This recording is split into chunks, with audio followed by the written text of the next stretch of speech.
Greetings, Dr. Beckett. Welcome to the Quantum Leap Podcast. In 1995, theorizing that one could time travel within their own lifetime, Dr. Sam Beckett stepped into the Quantum Leap accelerator and vanished. After years of attempting to bring him home, the project was abandoned. Until now. Quantum Leap was an experimental time travel program, years away from being tested. Why did you leap? I don't remember anything. Your name is Dr. Ben Song. You're a time traveler leaping from life to life, trying to put right what once went wrong. I'm Addison Augustine. You're the woman I love.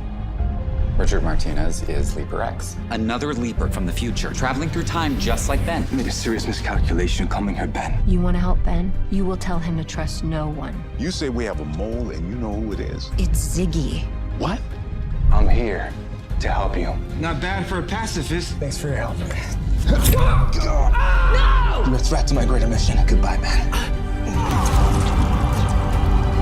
You are listening to the Quantum Leap Podcast. This is episode 135, Friendly Skies. I said medium well. That slice looks like it's about to moo on my plate. Any day now, sweetheart. Can I get another lobster, please? Fresh ashtray, ma'am. Freshen up my Rob idea. What do you mean, shut Ziggy down? Martinez works for Quantum Leap in the future. He has access to the same Ziggy we're using now. So every move we make, every word we utter is being used against us. I mean, that's how Martinez was able to stay one step ahead of us. If we have any hope of stopping Martinez, we have to pull the plug now. No. This could debilitate us, okay? Ziggy runs all of our probability analytics. It sorts through trillions of data points in order to help find clues to locate Ben on his leaps. And right now, we have no idea where or when he is. You found it before without Ziggy. True, but that wasn't easy. Ben is nearing his final leap. We need every single tool that we have in our arsenal. Jen, you're the head of security. What do you think? A cautious move would be to cut Ziggy off, at least for now. Jen is right. We can't take the risk. Pull the plug. Whatever it takes to shut it down. Sorry about that, folks. Hopefully this turbulence will be over real soon. Charcuterie boards? Caviar spread? Okay, I thought I was lucky to get extra corn chips on my last flight. Addison. Thank God.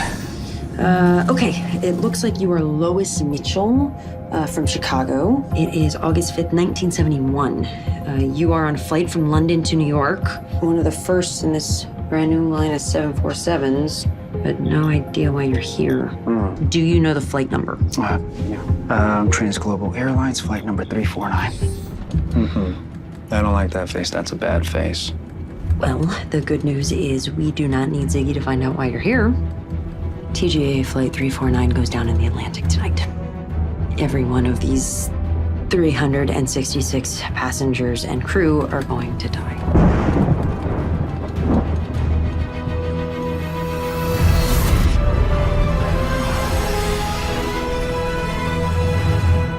Welcome to the Quantum Leap Podcast, everyone. I'm Christopher DeFilippis. And I'm Matt Dale. And today we are discussing Season 1, Episode 17, The Friendly Skies, the penultimate episode of Season 1, one might say. And in so doing, we are also welcoming yet another special guest host to join us.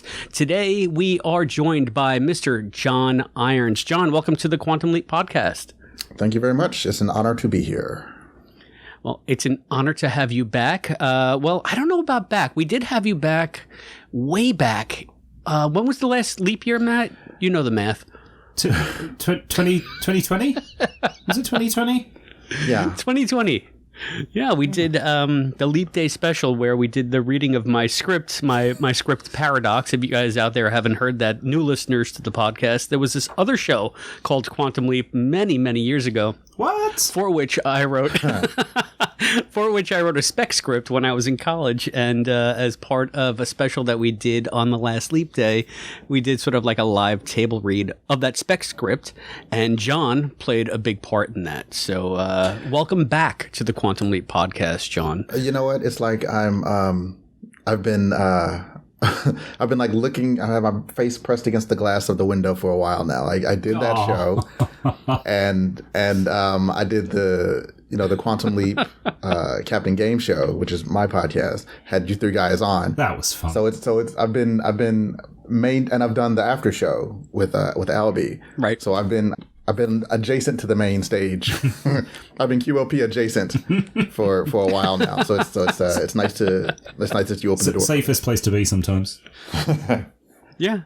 And shows you where my head's at or where it's not at. I completely forgot that we ran the Captain Game Show special on the feed a few weeks ago. So everybody listening has probably heard of John and knows all about John. But for those of you who haven't, John, why don't you tell everybody a little bit about what your podcast is about, and then maybe we can talk a bit about your Quantum Leap fandom.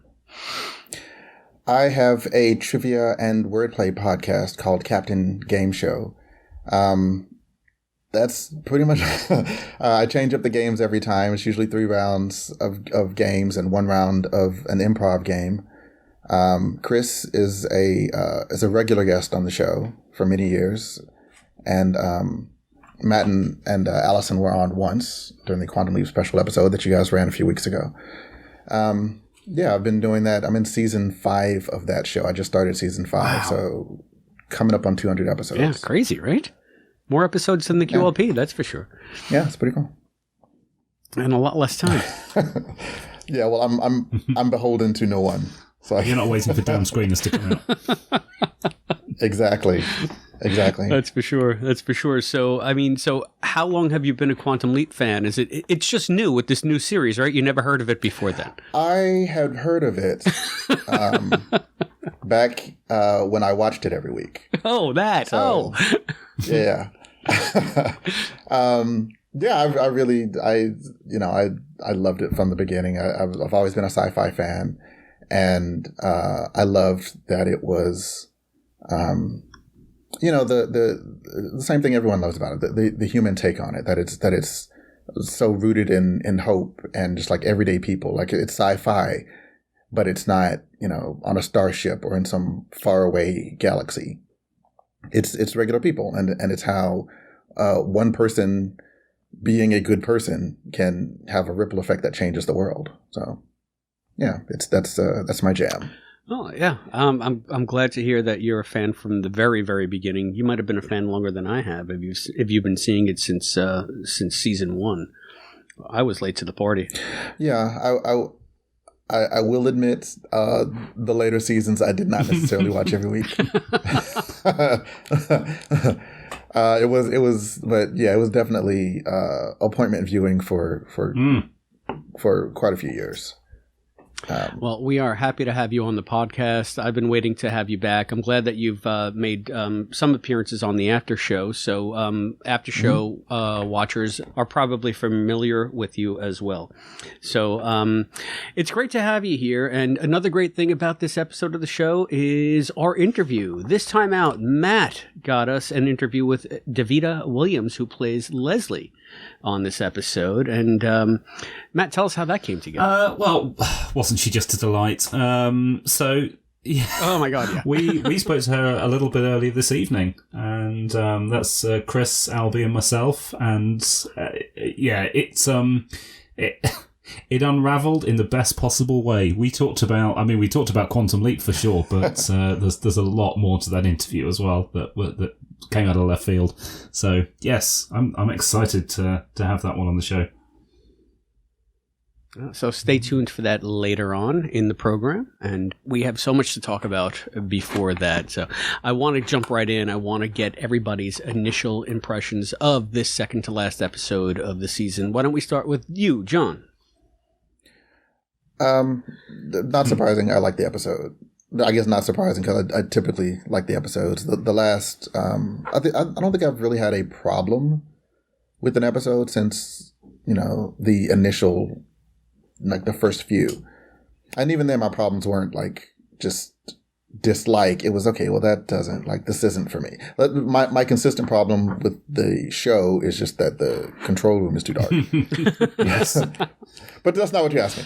As far as this episode in particular, I enjoyed it. I liked Ben's struggling with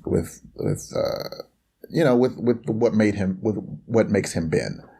He is always the optimist. He is always the people can work together. He is always to see the best in people. And no spoilers, but having been betrayed in the last episode, he was really struggling with that. Mm-hmm. And I appreciated that they took the time to follow through with that. Well, it's just let me stop you right there, sir.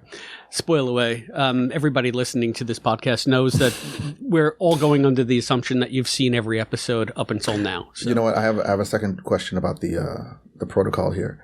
How vulgar can I be? We have, you know what? We've gone PG-13 because ever since it was I don't know if it was a gag or if they were going to do it, but it sure sounded for a while there like Ben was going to say, oh shit, instead of oh boy. Mm-hmm. So we've basically stopped bleeping shit from the podcast, but we still try to keep it family friendly. Gotcha. That's fine. What family do you come from? This shit's fine. Well, no. I mean, I have. Yeah. It sounds like a lot like Captain Game Show. Basically, I will bleep out the F word, but anything else is pretty much fair game. Yeah. So, all right, Matt. I really want to know what you think about this episode. I was very wary going into this one, right? Because the last episode was big arc heavy stuff. We know the season finale is going to be big arc heavy stuff because it's the season finale. And this was obviously from the description going to be a break and a return to the norm of just a regular leap. And I did not know how they were going to manage to pull that off without just spending 42 minutes clock watching and saying, come on, get on with it. We just want to get to next week. And they did it by just not letting up and packing 90 minutes of adventure into 42 minutes. Yes, I loved it. I was not expecting to. I thought it was going to be, a bit of a just move on. But so much excitement, so much tension, and so much comedy that I wasn't expecting as well. So yeah, great episode. Looking forward to talking about it. Wow. I feel like that's half of my response, but I don't know that I was expecting a return to form for this episode because, like you said, Matt, with everything that happened last week, how arc heavy it was, how lore heavy it was, it just ratcheted everything way the hell up. To come back to what is basically a standard leap, in as far as there's a standard leap, was very frustrating to me. I thought that we were going to get a little bit more momentum about the arc stuff, about the lore stuff, and because we didn't, I found myself saying, "Well, wait a minute. When are we going to get that? Yes. When are we going to get that?" And we never got that. And I mean, I guess there's a reason for that. It was built into the last episode. We can, talk about that as we discuss. But so that's a Chris problem. That's a me problem. On top of that, I thought that this was like a fantastic episode. Good leap, good plot, good characters, good action. Like all of that really stood up. It just seemed to be in the wrong place for me. It seemed like, Yeah, I'm going to correct you. I don't think that's a Chris problem. I think the production team specifically decided to ramp it up and have a classic penultimate episode last week and then run the series finale next week. It is a really odd way of doing it. And as I say, I went in there kind of expecting that to be the case, which is why maybe I'm giving it a bit more of a pass than you. But it is an unusual structure for a season to build up and then pull back and then go for the finale. Right. And the other thing that there are two sides to this coin of my feelings. So I realized that, okay, maybe it's not what I was expecting, but it was good. And I enjoyed it. But damn it, there are some things that happen in this episode that I have a lot of problems with. And I want to really discuss some of that stuff with you. Nothing to do with the leap per se, but just the logistics and how does this freaking project work. So I want to get into all that good geeky stuff. So yeah, I mean, where do you guys want to start first? You just want to talk about the episode in general before we do the deep dive? How do you feel? Yeah, shall we talk about the just the general the hijack theme, because that was fun and that's not something that we've seen before. It's rare we see a quantum leap that isn't just set in a place on the ground as well. It's only the second time we've had an airborne episode. Yeah, and this was much more ambitious for an airborne episode. Yes. Well, we got to think about the pilot too, right? So, did you say second time or third time? Second time. I was just thinking ghost ship. Yeah, me too. So, but you also got to think maybe the X1, right? You got to think Genesis. Well, yeah, but that had a physical location on the ground that they would. That feels like that was located at an Air Force base. This one and Ghost Ship weren't really located anywhere. Mm-hmm. Understood. That is semantics, but. Well, that's what you're all about. That's why you wrote the book, man. Yes, good book content, not good podcast content. So move me on. So if we're going to go with that, I mean, this tackled some pretty classic sort of quantum leap themes. Yeah. In this case, good old-fashioned sexism from the 70s. Sure. I mean... Yeah. I was so glad to see some of that because that's... Right, one of the things that this season has done really well is leap Ben into a lot of women, which the original series only ever did for special episodes a couple of times a season. It's been great to see the balance a lot more redressed, but... it's rare that we see any of the rampant sexism that would have been the case in the various places he's been. It's happened here and there. But, yes, the stuff with the dodgy captain was just great. Brilliant moments. Agreed. The casual and universal sexism. Yes. It was just part of the job. That was very well represented, I think. Yeah, and this was one of the few.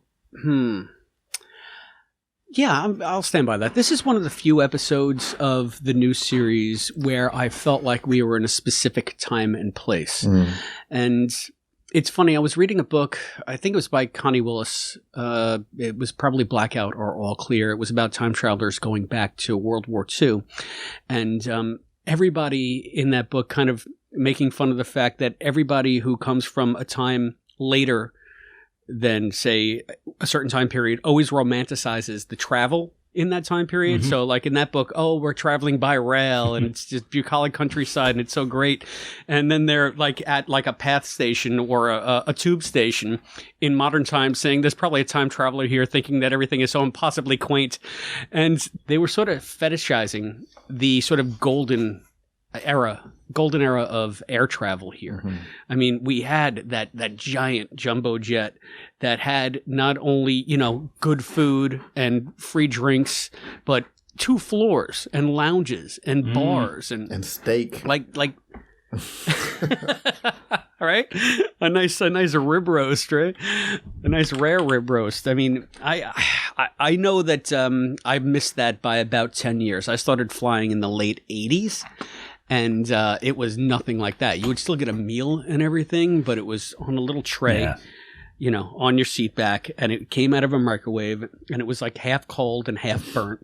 And I still look back on that and thinking, remember when we got that great stuff?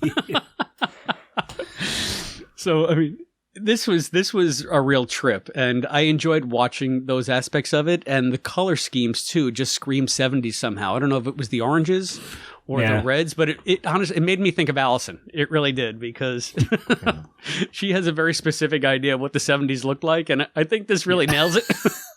Yeah, it is what you think of, or at least what I think of as the stewardess, what was then called the stewardess uniform. I feel like they nailed it. Yeah. Now, I really liked the way that they kept this all as like sort of subtext, though. Because I think if it was just an episode lampooning that time, that era, it would have gotten old fast as just a straight comedy episode. So I think it was masterfully put in there, saying, yeah, this was all here, and yeah, there are some comedic elements to be mined from this, but it's not about that. It's really about this hijacking, and that's another thing that I think about. Some of the few news stories that stood out to me as a kid in the 70s were stories about hijackings. So I feel like that's a very 70s sort of plot. Yeah. Maybe that's just my bias. I don't know, guys. Well, one thing just in terms of that 70s theme, no one's smoking on that plane.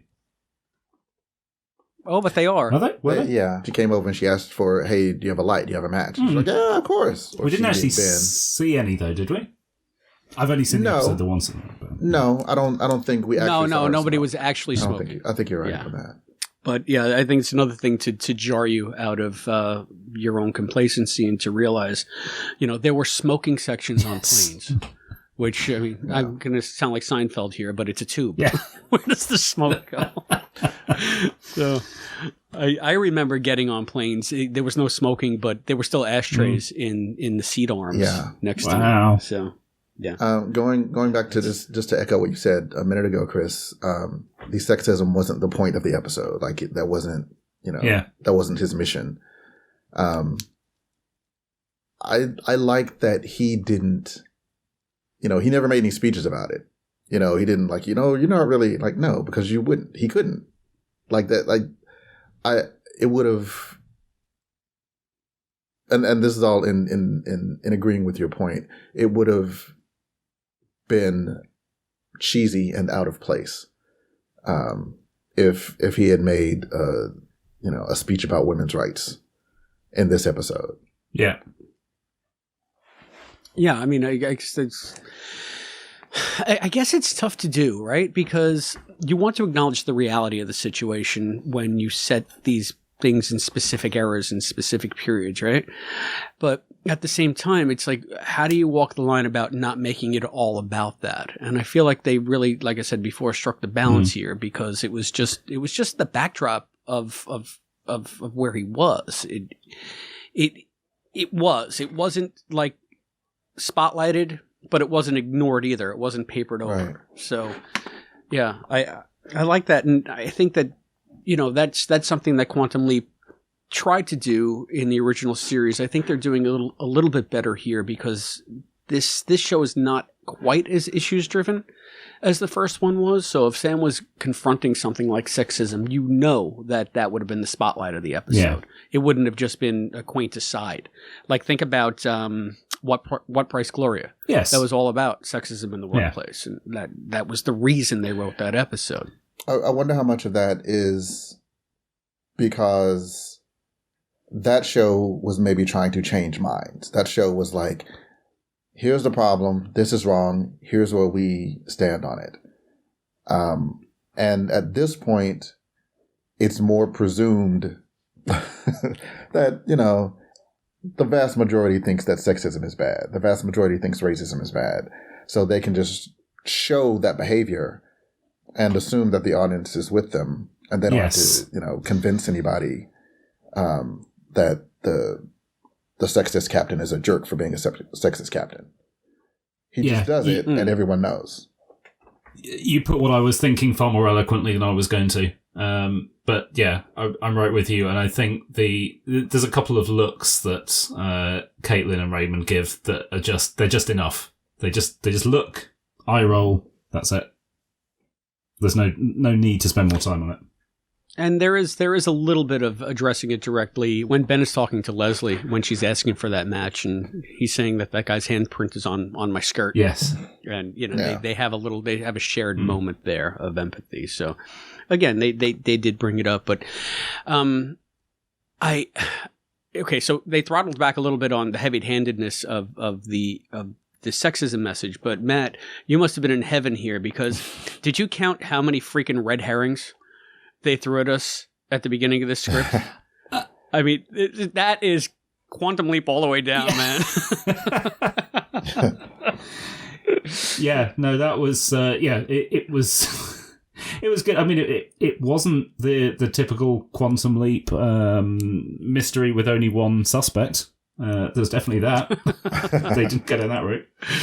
They even put them up on the board, like at the they had a Quantum Leap HQ. They had like the list of suspects on the digital whiteboard. Yeah. First, it was the weather. Yeah. And then it was pilot suicide, I think they said. Mm-hmm. And then you can hear Al rattling all those things off like every couple of minutes. No, it's something else. It's something else. So. Yeah. And then they thought it was the IRA. They thought it was the one stewardess. Then it turns out to be the cop. Yeah. So, I mean, that was, to me, that I had a chuckle about that, because I was thinking, wow, this is going to make some entry in Beyond the Mirror Image, Yes. So. Oh, yeah. So much data. But so much data. So much data. So, but I have some issues. Now, we're going to stick to the leap part of this. Then help me follow some of this logic here. because I'm trying to figure out, okay, they knew that the plane was going to crash. The last message they got from it was at 10:08, everybody giving the all clear, everything's fine. And then the hijacking happens, right? Mm-hmm. And, okay, so you have to assume that the plane went down. They never told you why, but Ben... Okay. This is where I have an issue. Ben being there, of course, somehow changes history, right? Yeah. So the very fact that he was in the plane with agency acting like the other stewardess probably didn't. Lois was the lead. He had that idea to bring the water. Yeah. To the different areas of the cabin, and that's where he got Chekhov's Quaaludes, and got that guy out. So that was good. That was convenient. That was a good switch up. I really thought that he had drugged the water in the whole 9 yards. That was very good. That was good. Well done. Yeah, but then he goes into the first class section. Now, he is, again, as Ben, doing something that presumably Lois didn't do, which is bring that cart into I know where you're going here, because this is exactly where I went as well. So the guy gets up, the jerk from the beginning with the stake gets up and rams the cart into the hijacker. The hijacker shoots, it hits the fuselage, and it breaks the hydraulic system, so that the plane now is going to crash regardless because they don't have hydraulics. Yes. So what happened in the original history to make the plane crash? Like, if Ben is there and he causes the plane to crash, then why did he leap there at all? And well, I can help me figure this out. I can headcanon this for you. The guy was like, he sees the cart, he views it as an opportunity. He rushes the guy shoots a hole and messes up the hydraulics. That could easily have happened if the guy was just standing next to him with his back turned. Yeah. There was no cart involved, but he's like, oh, this is my moment. I can take the plane. Shots goes off because presumably the plane crashed because of the hydraulics. So as long as some event occurred that damaged, and the bullets work, damaged the hydraulics, the original timeline comes to pass. And we know that Ben wasn't 100% the cause of that situation. That was I had similar headcanon, but it, as I guess it did for you guys, it took me out of the drama for a moment, thinking, hang on, what? And having to rationalise it in my head, admittedly only for a few seconds, all of which could have been avoided if they'd have just had the stake guy rushing the shooter completely independently of what Ben was doing. They wrote it out like that so that everything connected. They could have just not connected it, and then we wouldn't have had that problem.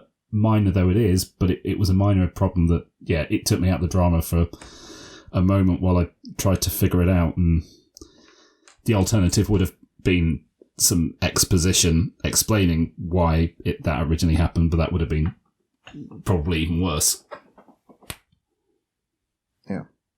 Yeah, I mean, it's the only sort of wrinkle. It just struck me as paradoxical almost, So it was just like, it's like a chicken or egg thing.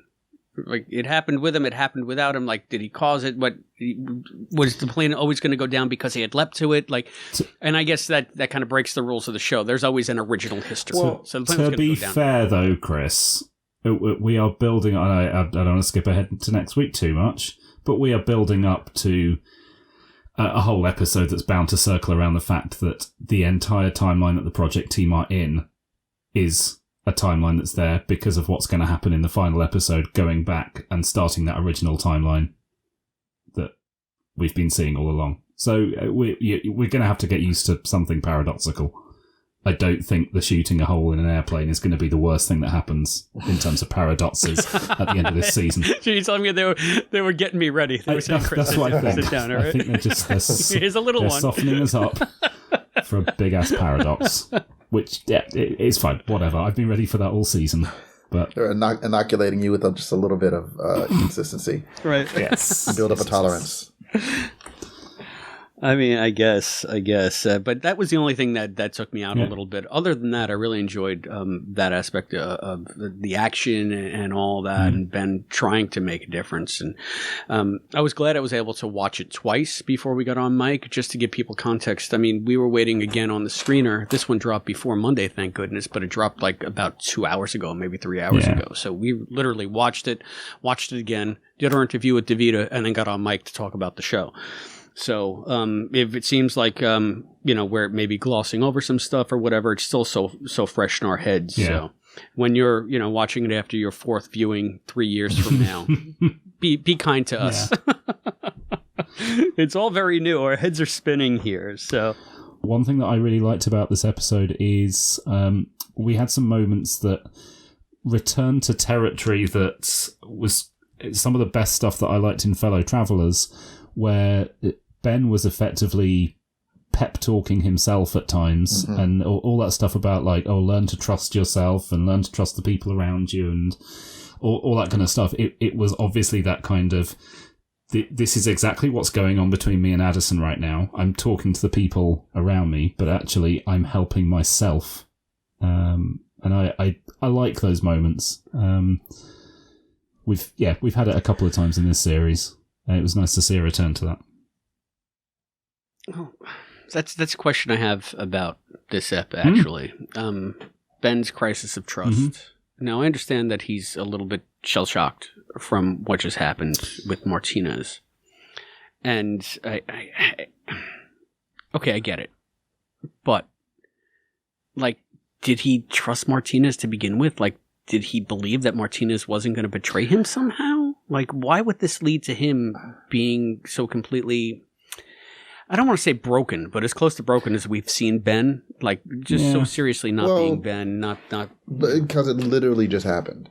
And he was closer to death than I think he's been in any other leap. Like, he was dying. He was stabbed in the jugular, and he had to fight for his life. So I think... it wasn't just a betrayal. He was basically, he was almost murdered because he trusted the wrong person. And that for him was, 2 minutes ago. It would have been nice in the last episode. At the time, it didn't make any difference, but knowing what they were setting up for this, if Ben's trusting of Martinez and certainly Addison's trusting of Martinez seemed very much to be a reluctant trust. It was a tactical trust. It would have been nice to have Ben just have a line saying, and I can't write a script, this is going to sound shit, but just to say, hey, this Martinez guy, maybe he's all right, actually. But there was none of that last week. It was very much, we're trusting him because we have to trust him. I like that. Because it would have seemed naive if they were like, he's all right, I think. It would have been, and it would have had to have been written in a much better way than I just put it in a much subtler way. But without that, it doesn't really make sense to Chris's point of why he feels like he's been betrayed, because he knew Martinez was using him when they were using Martinez. So it's not a betrayal. For me, it read more like when you know something's a bad idea, but you do it anyway. and then you kick yourself harder because you knew it. Like he basically didn't have a choice. Like he had to do it. But it was less about trusting Martinez and more about trusting his own instincts. Yes. I feel like that's what this was. It's not that he was surprised that Martinez betrayed him. It was that he questioned whether or not he could trust his instincts because he made such a wrong call. I mean, again, not the wrong call, but because it backfired so horribly. Which again then goes back to all the pep talking about trusting your own instincts. Right. I like it. Yeah. I mean, I get it fits narratively. I guess maybe I'm seeing too much of a bigger picture here. So, like, Ben is not privy to everything that we've learned. For example, Janice last week filling the whole project in, but nobody fills Ben in with the fact that actually Martinez isn't evil or an evil leaper. His leaps work the same as Ben's. He has to change something for the better so that he can leap. And I guess the fact that, he's trying to stop Ben is for some greater good, right? We've discussed this before, but Ben doesn't know that. Ben just knows that Martinez wants to kill Addison. Martinez just tried to kill him. And this is the other point where I say it's a Chris problem. Like, oh, why didn't they follow up with that in a more substantive way? In this episode, why did we go back to like a standard leap? And a big part of the last episode was the fact that this was the last time that Ben and Martinez went across paths. It was the last time they had to try to stop him or for Martinez to try to stop Ben. So it makes sense in universe, too, that he would just be on a more standard type of leap. I just thought that they were going to pick up on some of those threads and, I don't know, use them somehow to advance the lore part of this story, as opposed to just going back to such a classic feeling leap and almost forgetting about it, except for that little bit with Ben, which for us is just like, well, why is he so, well, duh, of course Martinez, he's that's the whole crux of the series. But seeing it from Ben's point of view, John, I think that's a good point. He's not privy to everything we're privy to. So I wouldn't call it just a Chris problem for the record. Although I will say it didn't really bother me in this episode. Because that's just kind of how I always watch Quantum Leap. It's always the first thing. Like the narrative arc going through them is still new to me. So I wasn't necessarily expecting a direct tie to the last episode. But since you mentioned it, you're absolutely right. Like it didn't bother me, but I did think, okay, like, so they come into this episode, we got to shut down Ziggy. Oh, we're going to talk about that. So Ziggy's the mole. Ziggy's the mole. We got to shut down Ziggy. So do we shut him down? Yes, we shut him down. And then they go, without Ziggy. All we saw, we the audience, and I don't know if the people in the project got more than we did from Janice, but all we saw was Ziggy's the mole. I'm going to need some... Can you elaborate on that? Like, what does that mean? What does that mean? And why isn't Janice there in this episode? Because they're discussing it. Yeah. Why was she not there to provide further context? That is a tremendous amount of trust for the... Yes. Yes. Just because she threw Magic's phone on the ground. There we go. And it's not... I don't necessarily not believe her. That's why she's not there, because they don't have the budget to get new phones. That was the final straw. I mean, it's like at this point, I feel like that was the big thing she was holding back. So at this point, she needs to just spill, and I'm guessing that'll happen next episode. And like I said, it didn't bother me when I was watching this episode because, as you said, Matt, like they just kind of slammed everything back to back, and I really didn't have time to dwell on it. But, a couple hours after watching, now sitting on it, I'm discussing it now. It might have been nice for at least just a brief conversation during the initial, we need to shut Ziggy down. Even for her to say, I've told you probably more than I could. And actually, I guess they couldn't discuss it in the project because Ziggy can listen in the project. But once they decide to shut, I don't know. The rules, I guess, on what Ziggy can see and hear is maybe fuzzy to me. Yeah, to all of us. It's exactly it's exactly what the plot demands at the moment. Yeah. And I just, we have to get into this because if I have genuine issues with this episode, it has nothing to do with the leap. It has to do with the whole Ziggy thing. How in the hell does the project work without Ziggy? I mean, from top to bottom, Ziggy is the central component that makes Quantum Leap. Anyway, Sam's Quantum Leap project hinged completely on Ziggy. So how can you shut down Ziggy yet still track Ben? And I know that Magic said we did it before. Was he alluding to the time when Janice took over the system? Like, where did we see this before in this season, that they were working with Ziggy offline? I'm trying to was it like maybe the first or second episode? They didn't get Ziggy online until... I think there's been a couple of times where it took Ziggy a minute to catch up. Yes. Where they effectively lost Ben, and it took them a while to find him in time. I'm sure some listeners will come in with specific with specific dates, but I think that's right. And I guess maybe that's nitpicking. That's me trying to put this in universe for the new project, for the new build, which I completely accept is different than Sam's build, has different parameters and different operating systems. It's a whole new OS. I get that. But when you remove Ziggy from the equation, how then does the imaging chamber work if Ziggy is not there to connect to Ben in the future? They even say, how come the hand link is working? Oh, because plot. Yeah. Which they say, oh, no, it actually has to do with this separate power source. It's like Picard with the freaking holodeck running when the ship has 3% power. Well, it's got its own battery because people might want to drink themselves to death as the ship is getting pummeled or something. I mean, it's just because show is really, and that's the biggest problem I had with this, because if the hand link doesn't link to Ziggy, then what is it for? What does it link to? So to take Ziggy offline is fundamentally to cripple the project, but we can't have that for story purposes. And this gets back to what I said last week. I love the fact that they're making Ziggy the Mole convince me it's not dumb. Yeah. I'm not convinced. Yeah, but they've not done anything with it yet, and I'm right with you. They teased us with something at the end of last episode which has not been played out yet. All they've done is, and again this goes back to the weird order this is playing out in, all they've done is said, right, let's put a pin on that until until next week, and presumably, hopefully, we'll deal with it next week. But nothing happened with the Ziggy Mole thing. We don't understand what does that mean. How is Ziggy a mole? And yeah, to your point, Chris, what is Ziggy doing in this project? We keep saying new build, and I'm quite comfortable with that as headcanon. I guess in this new build, it's not like Ziggy was in the original series and is responsible for everything.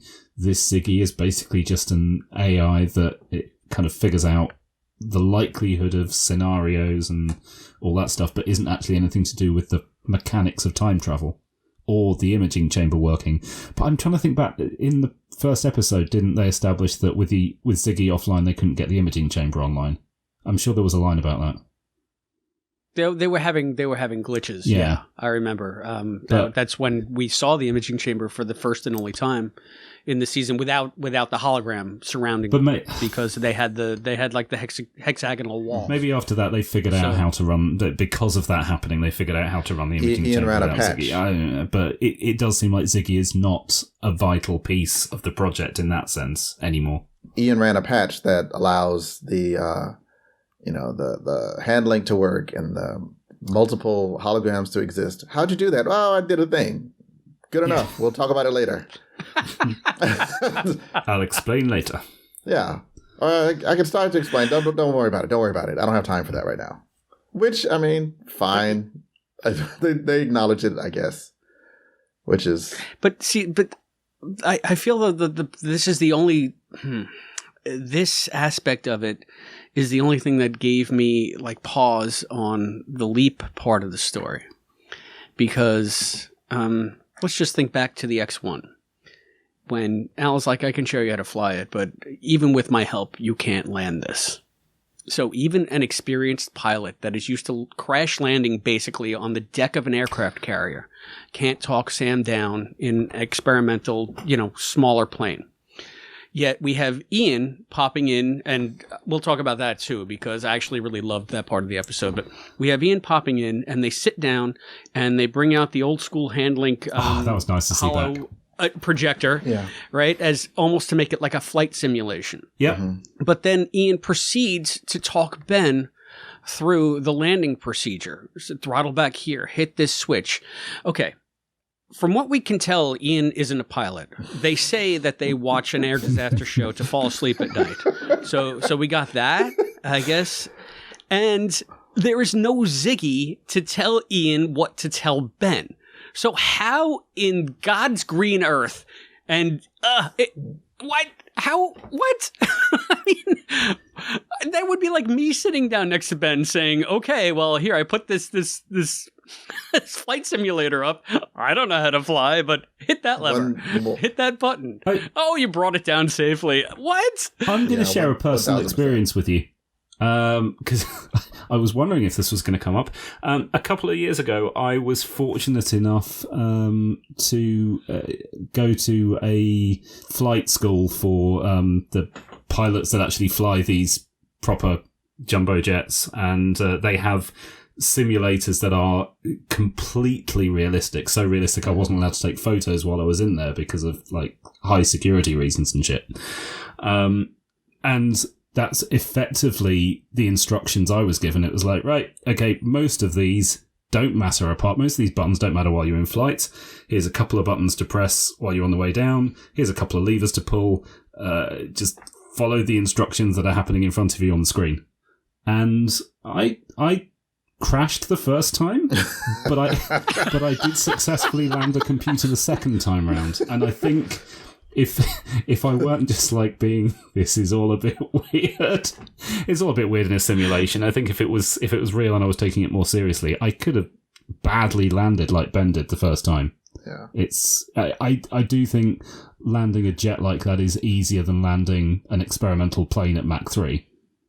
All right. Listen, you have real world experience that contradicts my problem, so I'm gonna have to go with you on this, Matt. They gave it a very bumpy landing, quite rightly, and I wouldn't say I landed it well, but it was, yeah.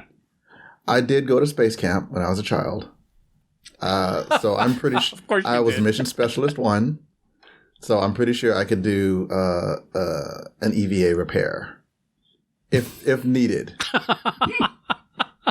If called upon. So I have less of an issue, and I don't have no issue, but I have less of an issue with Ian talking Ben through the landing, and more that this is a top secret government facility. How do you not have someone more experienced than Ian?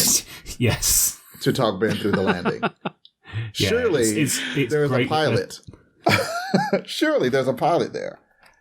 It's great that they're starting to bring more specialists in, and we don't have the Al knows everything trope. But the fact that they're only making use of the main cast and not the dozens of people. I want Wheelchair Guy to come in and do something. Where's Wheelchair Guy in all this? He just keeps wheeling himself around in the background. It would almost make more sense if they did. Okay, well, we know we have a mole. There's dozens of people in this facility. Okay, from this point on, it's just the core group. Yeah. Everybody else works outside of this room, and, they keep the servers running or whatever they need to do. But the only people in the circle of trust, the only people in this room, the only people actively affecting Ben's leap are the four of us. Yeah. And then it makes sense that, well, we have to call Jen in for this. Yeah, we have to call Ian in for this. But otherwise, it doesn't make sense that you don't have every expert on the planet yes, to call in anytime Ben needs a thing. Caitlin can walk him through, here's boxing or here's first aid. But if you need something as specific as I need a pilot in this moment, why would you not get a pilot in that moment? Yeah. Or even Magic. I mean, Magic was a Navy SEAL. I guess that doesn't make him a Navy pilot, but I don't know. I just felt like, somebody with some more bearing or some kind of more Ian has a technical background. Yeah. I don't know. I know why they brought Ian into the cockpit. And I love Ian. I don't have a problem with them being there. It's just, I can't. It is a tough pill to swallow that they were the most experienced person for that task at that time available. Yeah. Yeah, and I can almost forgive it because the second that Ian and Ben reconnected, the chemistry. Yes. So great. Oh my goodness, were they great together? Like old friends. That was great. Yeah, so good. Like Ben, they're always saying that they're best friends, mm-hmm. and it literally was like Ben looks over his shoulder. Oh, you, and then they start giving each other shit. Yeah, it's just like I like the $5 thing to the callback to. If he remembers me, I get $5. Yeah, that was good. Yeah. So, I mean, just the easy familiarity that they had and the fact that they felt like friends. I felt a real connection between Ben and Ian here. So the fact that, do I have doubts? I'm a little bit dubious about Ian talking Ben down. Well, less so now because Matt just schooled me. And apparently John's been on EVAs, which is good. Mission Specialist number 1. I believe I have a certificate somewhere. Oh, that's so cute. Yeah. But I'm willing to forgive all of that because I just loved the final scenes with the two of them working together. Yeah. I also like that he leaped immediately as soon as the plane landed. And I just personally like that. Job is done. Yeah. He's out. Mm. Yeah. Yeah. I mean, it's funny because they did the whole wrap up again in the control room, which they've done now. Maybe this is like the third time we're seeing it. And Jen makes a comment to the effect of, boy, I bet Lois was confused about going to the White House. Like, so it, again, brings up what do the Leapers remember, the Leapies remember when they come back. And I was thinking about that as well because we've established in this series that when Ben leaves, the imaging chamber does not go offline. So we see Ian sitting there sort of staring forlornly where Ben was supposedly, but probably staring at a very confused co-pilot. Yeah. And I believe that Allison pointed that out the first time when we saw Addison lingering on the space shuttle. And she's just looking where Ben left, but the fact of the matter is that she's just staring at this stranger who's an astronaut now. So, I mean, it makes sense dramatically, but when you think in universe, well, but you know, that still works. Like if you were looking at your friend and then your friend leaps out and then you see this stranger, you stare for a minute, like, oh, damn it, he was right there, he's right in front of me, now he's gone. I get that still works. Mm. It's good that they don't show that to the audience, but yeah. I awkward. Yeah. I can get with it. So here's the last bit of logic that I'm trying to parse. So they're in the control room, and Ben has left, but Ian can't get a fix on Ben. They can't find Ben. Is that because Ziggy is offline? Or is that because they cannot track Ben because he's leapt into the future? Do you guys have thoughts on this? If Ziggy were online, do you think that they would have been able to find Ben? I think with Ziggy offline, they cannot find Ben. With Ziggy online, they could probably find Ben. Because Ziggy's whole thing is predicting outcomes and timelines, which is effectively predicting the future. So with no Ziggy, they can't see the future. They can look up historical records as they have, but they can't see ahead. So, okay, I felt that what the production team was trying to tell us, and what the writers were trying to tell us, was that it was because he was in the future. That was the sense that I got, that he's no longer in the past, he's in the future, therefore he's vanished. But we know from Mirror Image that Ziggy's capable of... Ziggy tries to track Sam for every birthday to the end of the 21st century, so clearly Ziggy can see into the future, so I'm absolutely with John, technically, that if Ziggy were online, she'd be able to find him, but I don't know. I just got a feeling that wasn't the case, and it was the fact that he was in the future. I just had a thought, just as you were speaking. It is possible, or maybe third related option. They can't find Ben because Ziggy in the future is destroyed. Maybe there needs to be a functional Ziggy in the timeline that, as Ben is leaping. Does that make sense? So, do you see what I'm saying? Like if Ziggy were there in the future where he leapt into, they could use Ziggy to find Ben. It makes perfect sense, and it brings me on to the thing that I'm really hoping somebody does a mashup of the end of this episode where Scott Bakula walks through the rubble, but it's not Scott Bakula playing Sam, it's Scott Bakula at the end of the Enterprise Season 1 finale. Because that's exactly what John's just described, and it would have looked perfect. I was half expecting when we saw the figure behind Ben, like not half expecting, but a little spark of hope that they just kept this super big secret, and it was in fact Scott Bakula in the what I was thinking desolate future. Now, I did not count on it being nuclear winter. What I was thinking was that Ben would come out and the snow is falling, and we don't know, maybe it's atomic fallout. I don't know, maybe it's ashes instead of snow. But he says snow in LA. And I'm thinking, you're not in LA. You're in New Mexico. And I thought that maybe he had leapt into the original project, but no. I mean, out comes Ian. The older Ian from the Let Them Play episode, I guess. The sketch. Yes, the sketch Ian. Yeah. So, Ian. I mean, we have to talk about that. What did you guys think about that twist? Because we had been speculating for, this entire season.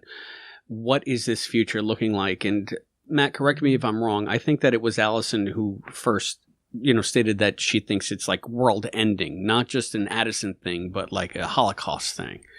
And, yes, it was Allison, and then we've run with that, and we've all spoken, I think, about maybe Martinez is going to kill Addison in the future as a way of preventing this awful future, and it becomes an either-or thing that Martinez is attempting to avert this terrible timeline.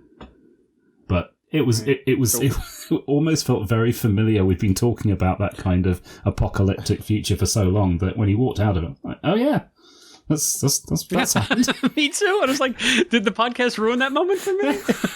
Was I too primed?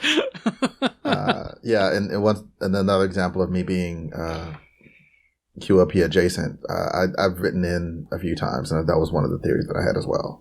So I think we all, I mean, it's the thing that makes sense, and they've alluded to it closely enough that, it's a lesser of two evils kind of thing.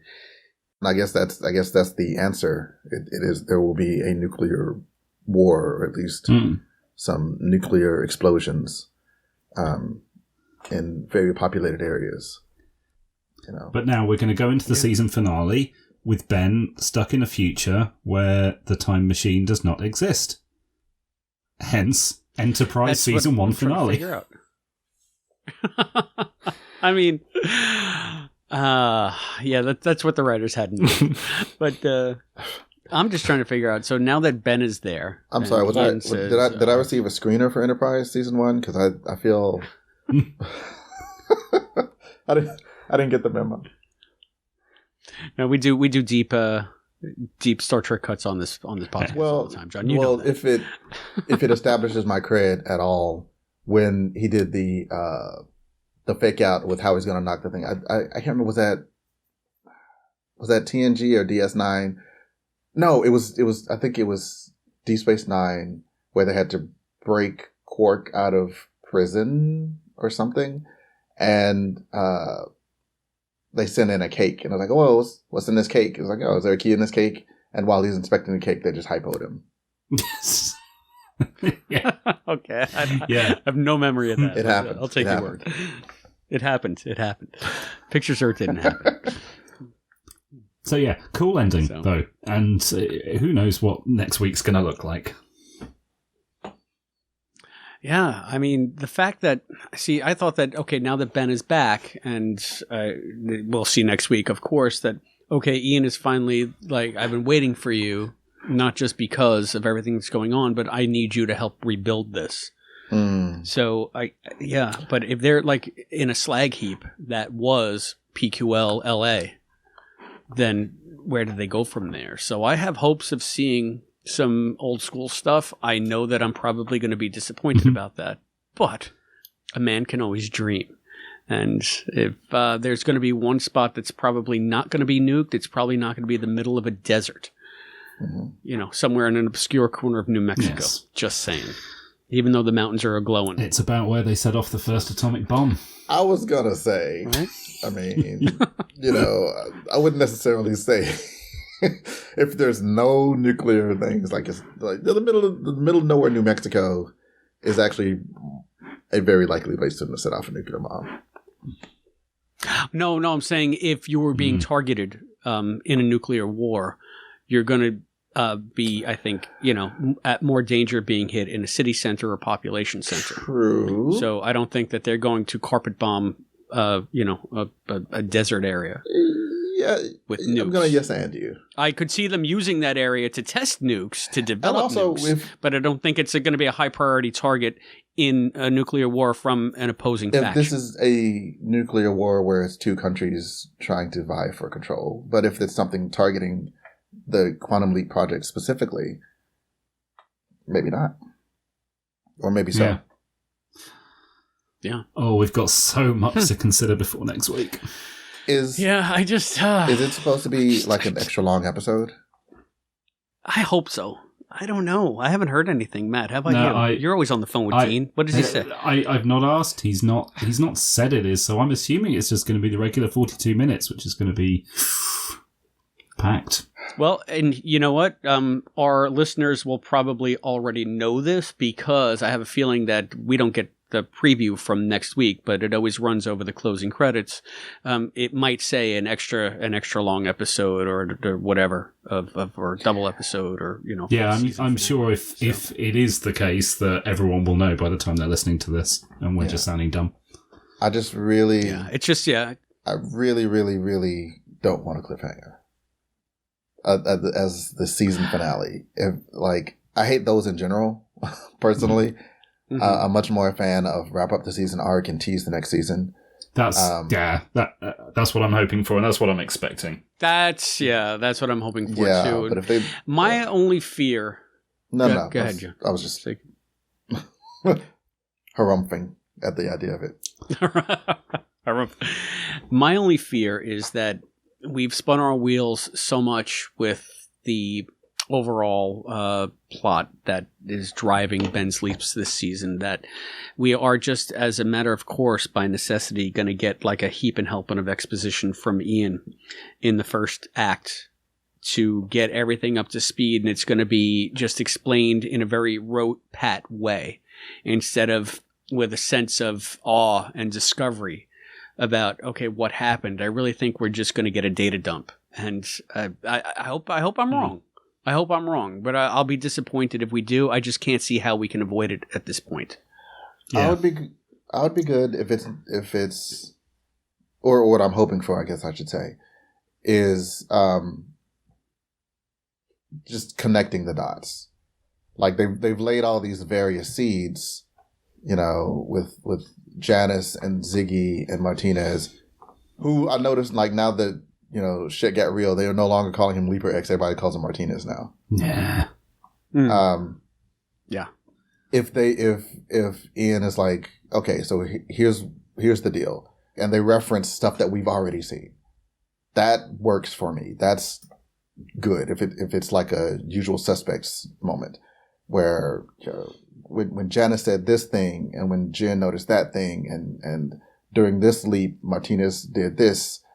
And during the sketch was Ian doing that. Like if Ian weaves together all of those pieces, all of those threads to explain the fill in all the blanks that we've been missing, that should hopefully happen quickly. And then the rest of the episode is solving the problem. I hope. That, or the first 2/3 of the episode, is Back to the Future 2 Quantum Leap style, which I would absolutely adore. as in Ben leaping into there's a whole story going on that's always been going on. You just didn't see it. Yet we're going to see it weave its way through the various episodes of the season throughout the course of the episode next week. Yes. What would be cool if the last episode of the season was Martinez's point of view. Yeah. if they just did like back to back, they just showed quickly Martinez's leaps out of 6 or 7 leaps. Yeah. And the few times that he's encountered Ben, and we see why he leapt, when he leapt, what he's trying to stop. And in the last act of the show, they encounter each other in the quote unquote present. That is the nuclear future. That would be awesome. Yeah. I feel like we could speculate for the next hour and a half on this, and we've already run about an hour. So as fun as this is, I feel like if we have anything else to highlight about Friendly Skies that we haven't spoken about, otherwise I'd like to get to some final thoughts. I have one more thing that I'd like to put to you, Chris, specifically, because I know this is your bag, and I'm surprised you haven't picked up on this. So challenge accepted. Ian has found someone on Reddit who apparently has quite a good background in conspiracies. And, I did see that. Yeah, and their handle is Oswald was an alien 117. So, yes. Yeah. Chris, I have it written down right here. I took that as a joke. I maybe Oswald is a throwback for or a callback for Lee Harvey Oswald, the episode, not the man, or maybe both. But Ian says something to the effect, because everybody poo-poos it, and they say something to the effect of, "Oh, you'd be surprised at how accurate some of these people are." And I think that was the writing staff maybe giving backdoor cred to some of the message threads on Reddit that are trying to make speculations on what's happening this season. So yeah. That's the way I read that. It's just a little in-joke. Okay, so you don't, in your personal investigations of the JFK assassination, you're not building Oswald being an alien into your headcanon. No, okay. So now this is, but I can if we're going to keep it in the Quantum Leap universe. I mean, Sam almost got onto a spaceship at the end of Starlight, Starbright. Yep. So what's to say he doesn't leap onto that spaceship in the future into the body of an alien who then goes and impersonates Oswald to save Al from something? I don't know. So it could happen. I have a headache. Provided you take in your headcanon that Sam is still out there and Sam is still leaping and putting right what once went wrong, as I do, then sure. Chris, like magic, I have a headache. I don't understand any of how you just connected that, but well done. I'm a writer, baby. It's what I do. So, all right, gang. I think on that note, we should get some final thoughts. And I would like to start with you, John. Final thoughts about the Friendly Skies. It's hard for me to see, now that we've expanded into predictions of the next episode, it's hard for me to pull it back and just talk about this one. But I did enjoy this episode. I feel like there's been a few episodes this season where there is a problem that Ben needs to solve, and it seems fairly straightforward, and he'll come up with a solution, but that solution doesn't solve the problem. Or the problem shifts and changes. And they've done a good job of keeping him having to actively fix something, as opposed to, working the whole episode and then it's fixed.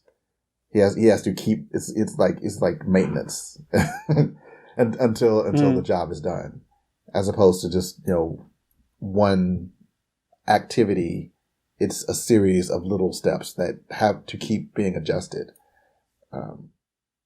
This episode, I think, was another example of that, and I thought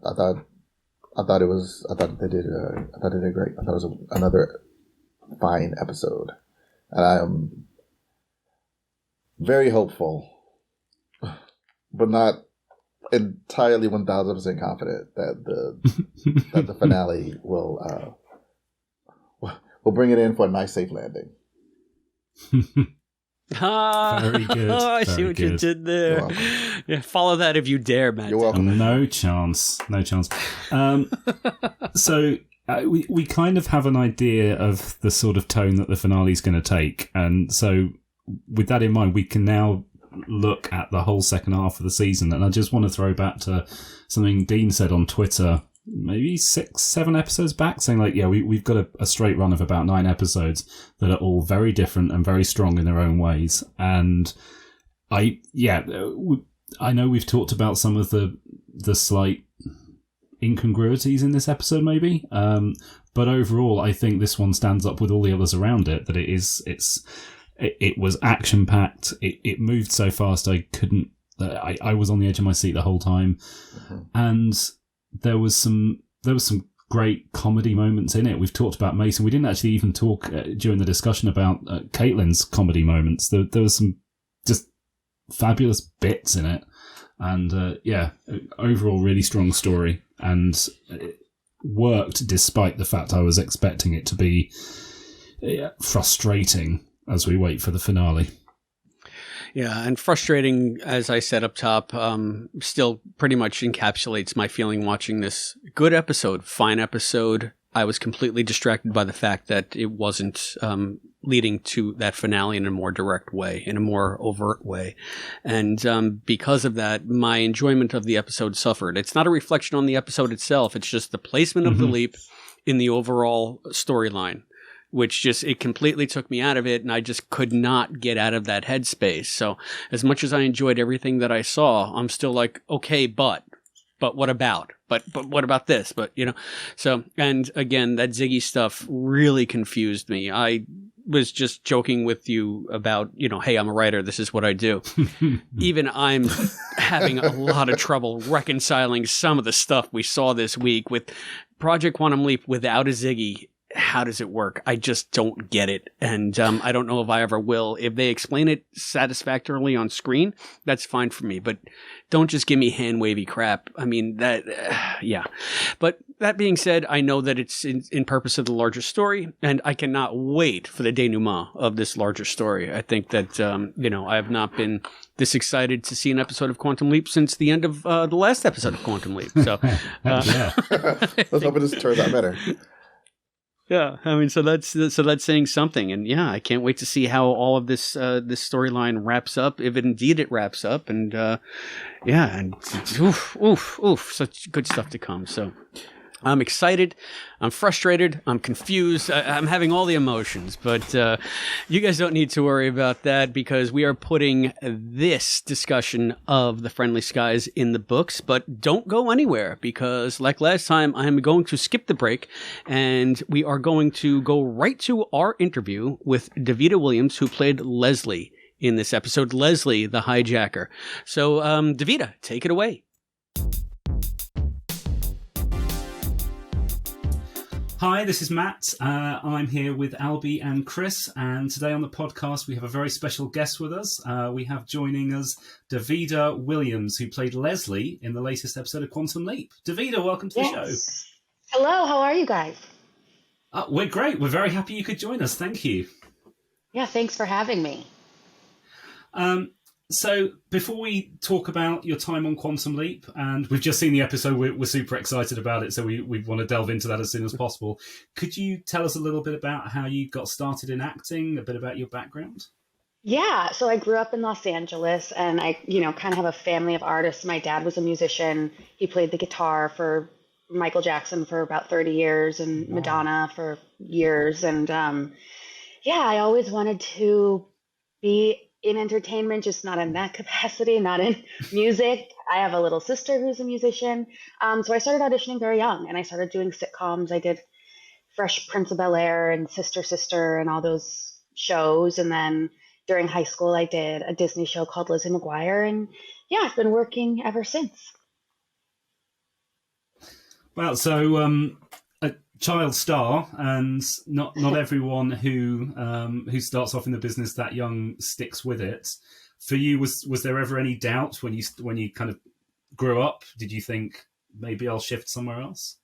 Yeah, I definitely took breaks. After I graduated high school and stopped, Lizzie McGuire was done, I took a break for a couple years. I worked at an agency, a modeling agency, because I thought maybe, I wanted to be on the other side. And then I realized I definitely don't want to do that. So yeah, I've definitely taken breaks and tried different things, but then I just always end up back where it all started. Yes. So what settled you back into acting after your break doing modeling? Talk us through kind of. Well, I wasn't actually a model. I was a modeling agent, like a junior agent, and it's a lot of work. I have the utmost respect for agents and managers, and yeah, it's a lot. But then I remember I heard about an audition for a soap opera, and I hadn't auditioned in like 2 years, and I was like, you know what, let me just try. So I took the train to Brooklyn and I auditioned for it, and I ended up booking it. So then I just quit my job and started a soap opera. So that's kind of how I got back. Yeah, that'll do it, right? Yeah. I booked some work. I'm back in. I was like, you make it sound so easy. And it really, I know that did sound really easy saying that, but it's definitely not. It's definitely a lot harder than that, but it just happened to be the right role and the right situation. And yeah. So how did that lead to you getting the role on Quantum Leap? That was a tape. That was one of, I don't know if you know how the auditions go now. We don't really do a lot of in-person auditions. You have to send in a tape to casting directors and all of that. And that was one of my first tapes of the year. And then I taped it, I sent it in, and you kind of just have to send those things in and forget about them because you never know if you're going to hear anything. And then like a week and a half later, my manager called and was like, you got it. So it was exciting. It's such a great show to be a part of. So. And what was the turnaround like after you'd heard that great news that you'd landed the role? Was it straight into filming? It was pretty quick. Their episodes are about 8 days long, which a lot of shows are 5 days, but theirs are a bit longer. So it was pretty quick because you have to COVID test now, and I had to do a fitting, and I got to try on all these really cool clothes from the 70s that they found, which was fun. Even though we only ended up using one outfit, but yeah, I got to try on some really cool stuff. So yeah, it was straight to hair and makeup test as well before I shot, and then shooting. Awesome. Did you have much say in the final choice of the costume? You said you tried on a few different outfits. A few different things. I didn't really. You don't have that much control, especially as a guest star, but I loved so many of the things that I tried on. So I I didn't really care what they chose, and they ended up picking one of my favorites anyway. So yeah. Oh, good. Yeah. Yeah, I noticed that it wasn't such a flamboyant costume, but that wouldn't have fit the character anyway, because Leslie was not only a police officer, but she was also trying to avoid attention until the right moment. So. Yes. Yeah, so it wasn't too over the top 70s. So, I mean, I have to assume that was all a giant set. It looked like it was very expansive. I know that part of the episode they were trying to like bring you back to the heyday of flying, in the sense where you had these huge jumbo jets that had a couple of floors that had all of the, the cocktails and the food and everything. And I mean, what was it like stepping onto that set? Because it seemed so expansive on camera. It was so cool. It was really cool. I took a lot of behind the scenes videos of the plane itself because it was awesome. I was sitting in the cockpit for a few scenes, and I was like, is this a real plane? And they were like, yep, we're using it. They were using like actual plane parts. So it was really cool. I've never actually shot on a plane, and I wasn't aware of how they do those kinds of things. And it was cool. It had multiple levels, and first class section and cocktail area. And I mean, I wasn't around for those. I don't think I've been on a plane like that. So it was, I'm sure they, exist, but I've never been on a plane that large. It was cool. It's safe to say that I don't think any of us on this panel have been on a plane that large. Yeah. It would kind of make me a little bit nervous, I think. Just, I don't know how planes work, but having that much metal in the air is just, I don't know how safe I feel. So it was a plane in a building? Is that how that worked, or was it? Yeah, they film on a lot, and so it was in one of the big sound stages, and they just like rebuilt this plane. And then, yeah, we shot in it. It was really, really cool. Wow. Wow. So everything was. Yeah, Sorry. I was literally on this one. They were like, you're really lucky because a lot of times we go on location and we're all over the place filming. And we just got back from location. But my entire episode was literally just in this plane. So I just had to go to one place every day. Yeah. You're part of the episode. One of the main parts of the episode is the reveal that you're one of the hijackers. So, was it difficult to play like not a hijacker that was a hijacker in the first half, and was that different from playing the hijacker in the second half? Yeah, it was fun. I mean, the director, her name is Linda Mendoza. She was awesome, and she really wanted to make sure that I was like, am I playing this kind of mysterious? And she was like, no, we don't want to give anything away. So, I was just trying to really be kind of incognito in the beginning, and then, I reveal my true motives kind of later on. So yeah, I was just trying to not give anything away at the beginning. Did you have any weapons training for that scene where you pull the gun on Ben? So I have never really had any weapons training. But Caitlin, she was so helpful because, she has this background, this Army background, and I'm very hesitant about firearms on set just because I myself had never done it, and also mistakes happen, and I didn't want anything to happen, but she was very, very helpful in. Before we shot, every single time they do safety testing and all of that kind of stuff. And she wanted to look inside the gun every single time. And, and I learned a lot because they don't really teach you. They don't really teach actors beforehand. So you kind of are like thrown into it. And so it was really nice to have her there and have her knowledge because she knows.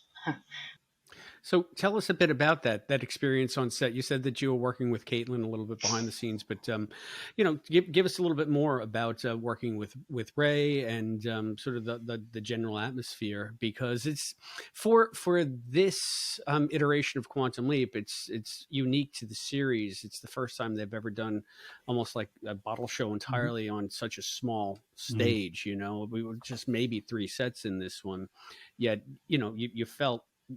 It felt authentic. So I just want to know about sort of the process that went into the shooting and maybe describe some of that stuff for us.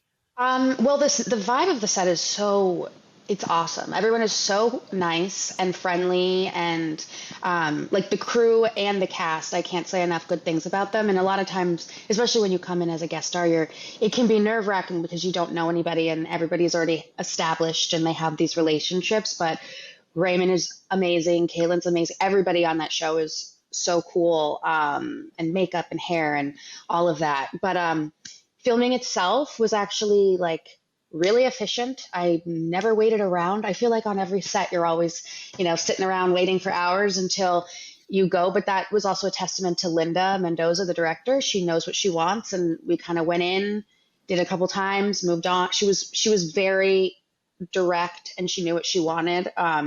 So, they were like 12-hour days, like normal, but she got it. She pumped it out. We were never overtime or any of that. I had a question. You have a kissing scene in this episode with Bart, the guy who plays the other hijacker, the co-pilot of yes. in the show. With all the COVID protocols, has that changed things like kissing scenes? Is there a special preparing you have to do, or? Yeah, you have to because sometimes when you you have to do a COVID test like once every 4 days or something like that. It's like 3 or 4 days. And then if you have something like that, you have to do it again that morning before it happens. So yeah, the protocol has changed a bit. Okay, thank you. Yeah. Could I just ask you about something else? I rewatched your episode of Deep Space Nine this morning. Do you have any memory of that? Children of Time. I was going to go. I got there really too. excited when I looked had to at segue at IMDb some and point. saw Deep Space Nine. You know how? Do you have any memory of that? Funny. It's so funny. I do have a little bit of memory, and I had a girl named Shira that was in the episode, and we stayed in touch. And I was so young that I didn't understand how cool that job was. You know what I mean? Like, it's such Star Trek. It's crazy to be a part of something like that. But I did think it was really cool because I had this, that red jumpsuit, and then I had those spots that they had to draw all over my face. And I remember I had never had any kind of makeup like that done to me. So I remember being that age and being like, this is kind of cool. It's like Halloween a little bit. But that was, it was pretty awesome to be on that set and get to kind of, be an alien essentially. And it was fun. Long time ago though. Long time ago. Yeah. Yeah. If you haven't figured it out, we're not only Quantum Leap fans, but we're 3 huge Star Trek fans too. There's no way you're getting out of the interview without asking about DS9. Tell us everything you can remember about DS9. Yeah, I wish I remembered more, but I did remember definitely like the spots and the red outfit, and it was cool. It was pretty cool. It's cool. Yeah. Really cool. So can you had a bunch of scenes with Ray in this one? Can you talk about working with Raymond Lee?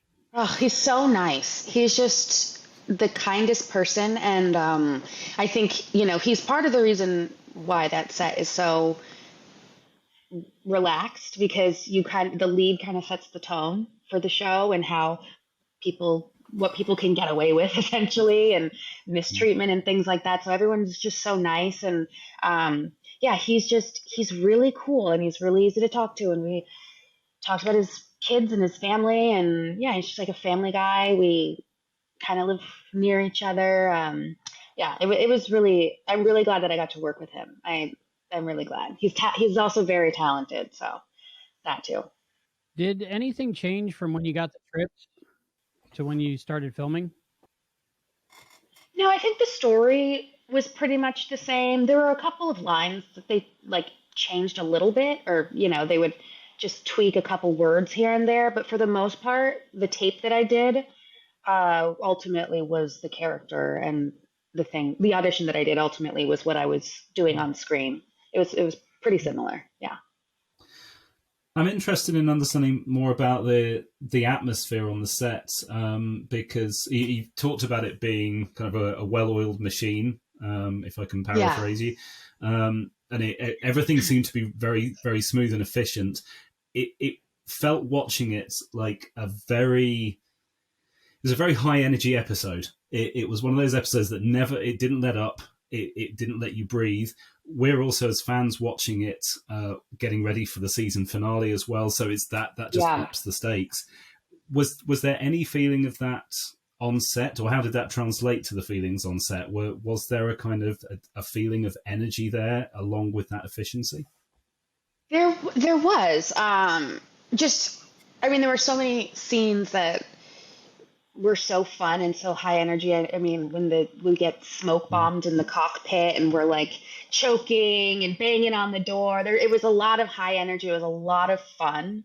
I'm trying to think of also. Oh, there's also this part where you see a lot of turbulence happening on the flight, but.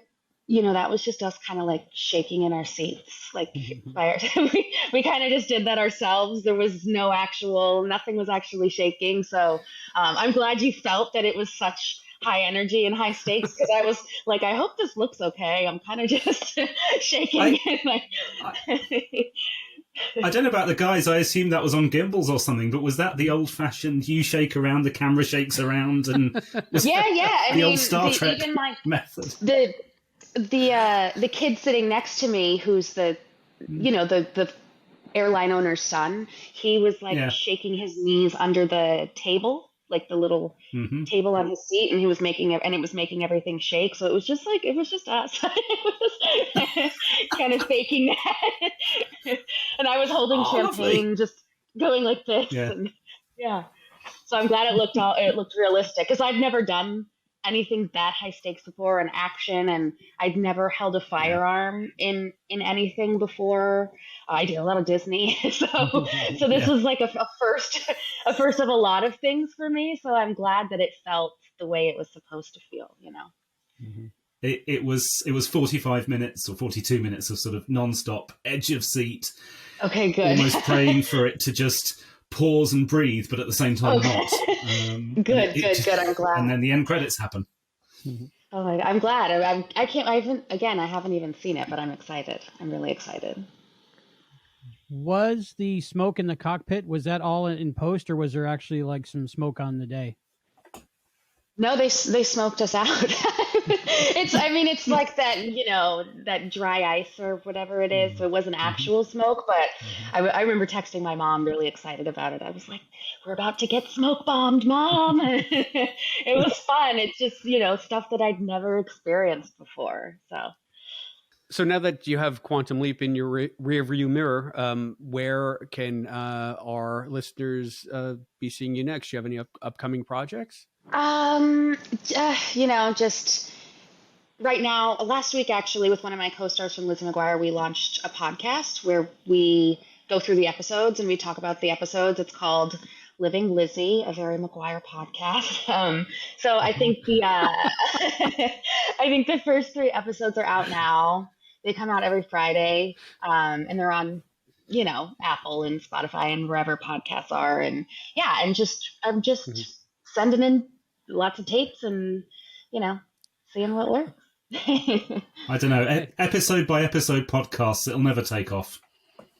Fan casts? Wow. I mean, people that just talk about their favorite shows. So that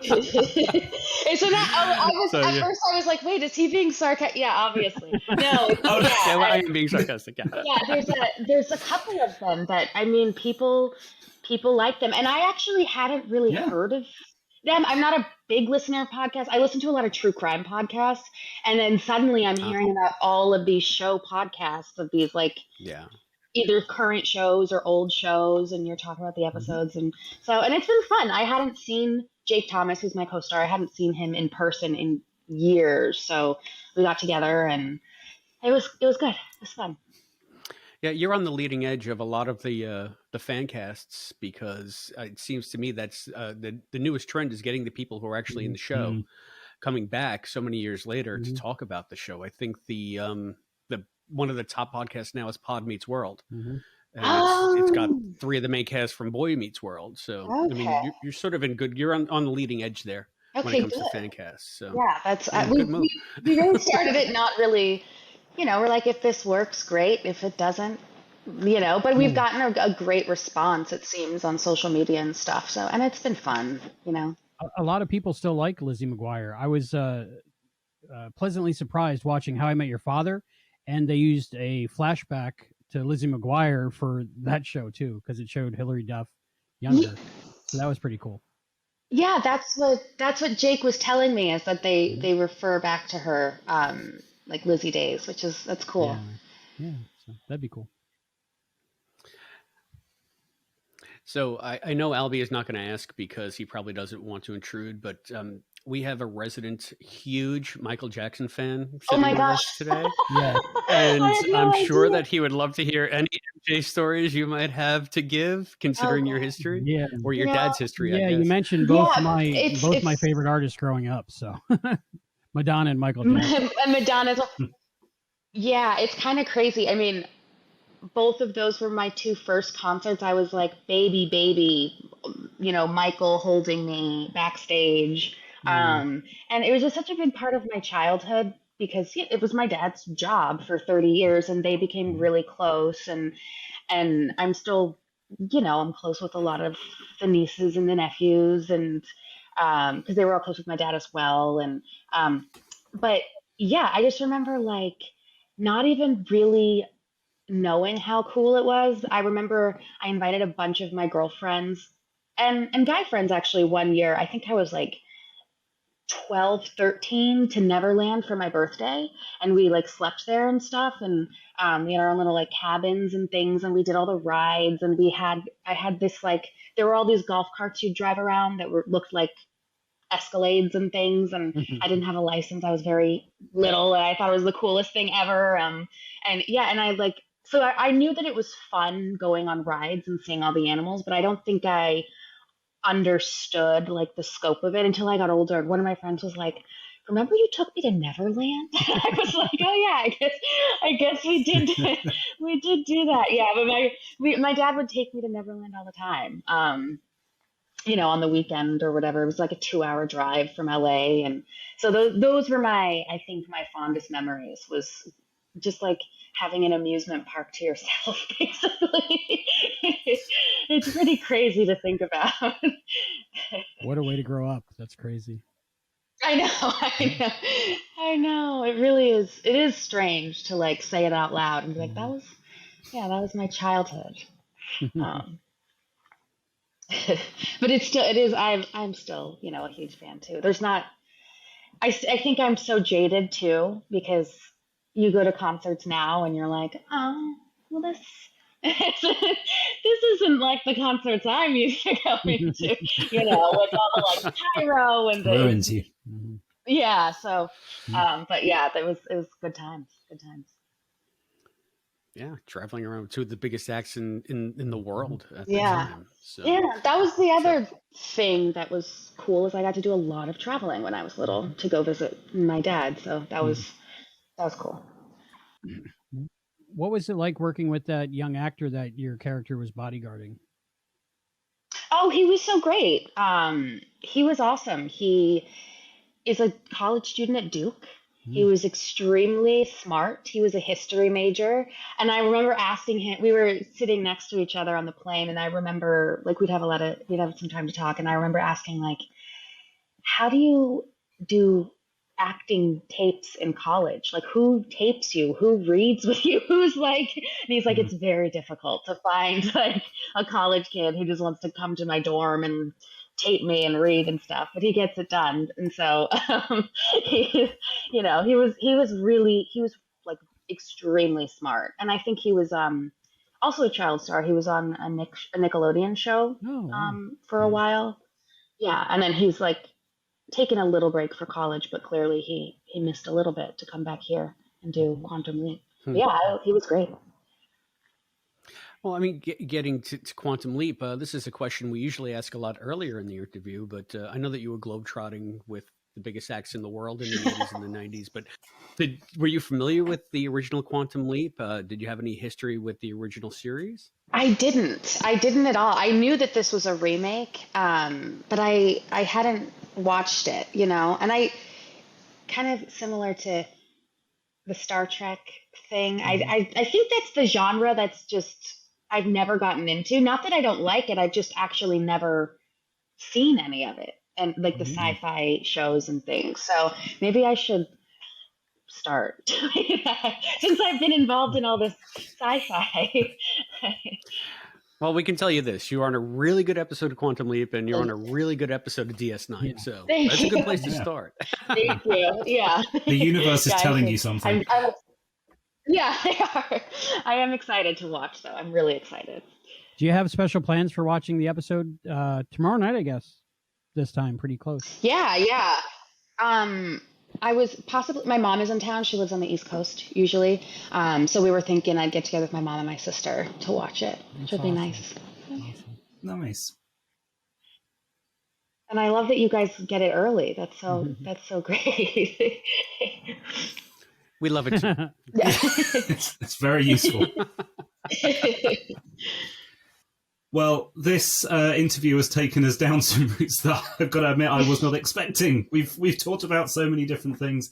Davida, it's been so much fun having you on the show. Thank you so much. And hopefully the fans will seek out your podcast. And I know you said you're sending off a lot of tapes at the moment, so hopefully we'll see you in some more stuff later this year. But for now, once again, just thank you so much for joining us. Thank you so much for having me. This was so fun. I know I say this after all our interviews because they're always so much fun, but this one was just, this was an especially, this was an especial pleasure. Just, I think, for the fact that there were so many surprises that came out. I was not expecting to be talking about Michael Jackson tonight. Put it that way. Right? Wasn't that something else? Yeah. So she brought some great stories, which was just beautiful. Yeah. Davida, thank you so much for being on the show. You know, it's funny. I feel like, Matt, you have been carrying the standard for the interviews along with Albie this entire season, and I haven't been able to sit in on most of them. But, man, I just thank you again for just the depth and the breadth of the interviews we've been getting this whole season. And, you know, it's when I can do it, it's delightful. And Davida is just another example of just, you know, the value that talking to everybody brings. I can't imagine what you're going to be doing for Beyond the Mirror Image after this. It's just that you have too much information at this point. But yeah, that book's getting big. But it says a lot for the show, I think, that there's so many nice people willing to come on this podcast and talk about their experiences and talk about their experiences in such a positive way. So, well, speaking of that, should we tease this? I mean, I think it's pretty much a done deal, so we can probably let people know what's happening next week, because we got some really big plans. The return of some people we've already spoken to towards the beginning of the season. Who do we have? We have Nanrissa. Yes. Ooh. We have Caitlin. Ooh. Yes. We have Raymond. Wow. Yes. All together? Hopefully, we're still. There's been times during this very podcast recording I've muted my mic because I've been very quickly typing just to try and arrange calendars. But yes, it looks like we're going to have all three of those together. Possibly Georgina, Riley on a separate interview. I was really hoping to get everyone together, but the timing I don't think is quite going to work out. Dean is hoping to drop by. We'll see. And I think we should also have an interview with Drew Lindo soon as well, but that will definitely be a separate one. So we've got a lot coming up next week. Yeah, it's gonna be one packed weekend, and we're gonna have so much more content for you guys to talk about, and it's gonna be great to touch base with the main cast again, because when we first discussed the series with them, they couldn't say a word, and yes. I don't think that they knew where it was going to end up. To be honest with you, the scripts hadn't even been written yet, so they might have had a vague idea, but this is what we said we would do. Come on back at the end so we can talk about it all. And good to their word. They said, yeah, let's do it. So it's going to be so great touching base with them again. And I'm so appreciative of just the access that NBC and Dean have granted us to the cast and the crew. And it's phenomenal. Did you ever think, Matt, that we would be here? No, oh goodness, no. I mean, right? Like when this was announced, I remember me and you and Alison and Albie having some serious discussions about, okay, but let's assume worst case scenario, we're just going to be following up the episodes a few days later, talking about them. Then that's about it. And things have just kept getting better and better. We got access to the screeners. We started getting access to the cast. It's been a roller coaster of a year. I feel very lucky. Yeah, I mean, blessed, and it's just going to be a hoot, just wrapping everything up with all of them, so that you have all of that to look forward to, dear listeners. But we're not done with this show quite yet. We do have some feedback. I think it was pretty interesting. It was a message that I got on the Patreon from our longtime producer, Charles Allen Gossard. He's been our resident historian. He wrote in response to Ben Interrupted. He had told me that lobotomies actually were commonly used to calm down women who were deemed hysterical.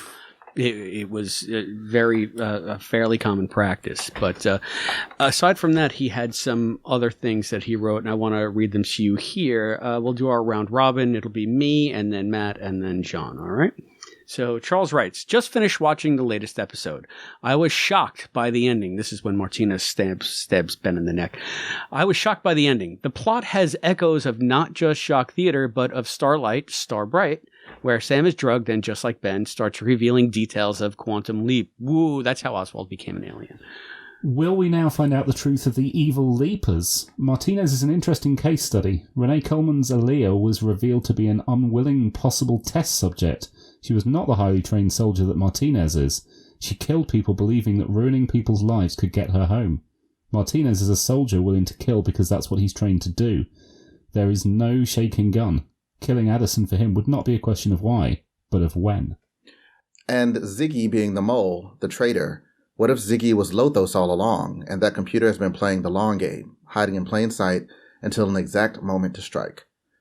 That red light reveal at the end had a real HAL 9000 feel about it. Take care, Whoa. Charles. Yeah, I mean, we had mentioned that last week. Anyway, I thought that maybe this was Lothos playing a long game. So, yeah, it's an interesting thing to think about. But when I was doing the mashup for the show last week, again, another one that we watched so quickly, I mean, and I had mentioned it earlier in this episode, I don't think Martinez is an evil leaper. I think that was just another red herring because Janice said his leaps work exactly the same way as Ben's. He has to do something. He has to put right what once went wrong, otherwise he won't leap.